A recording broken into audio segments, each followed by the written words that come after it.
মোদিজি খুব ভালো লোক ছিল, খুব সৎ সরল লোক ছিল, কিন্তু ওর পাশে যে 10টা বুদ্ধিজীবী 10টা আইনজীবী এরাই তো ওর চালায়। ওর তো খারাপ করেছে ওরা।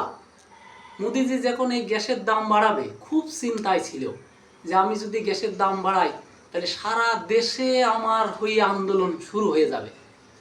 হঠাৎ ওর ভিতরে এক বুদ্ধিজীবী বলল, শোনো, যখন আমরা গ্যাসের দাম বাড়াবো সেখন শহরের লোক আন্দোলন করবে, গ্রামের লোক বসে থাকবে, কারণ কি ওরা তো আর গ্যাসের জাল দিয়ে ভাত খায় না, ওরা কাঠ খড়ি পাতাপুতি দিয়ে জাল দিয়ে ভাত খায়, ওরা আন্দোলনে আসবে না।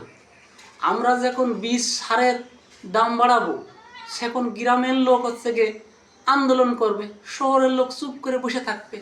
কারণ কি শহরের লোক তো আর এই বীজ সার ও বোঝেই না, অর্থাৎ দেশের লোক আমাদের কাছে বোকাচোদা হয়েই থাকবে, আমরা বোকাচোদা বানিয়েই রাখবো।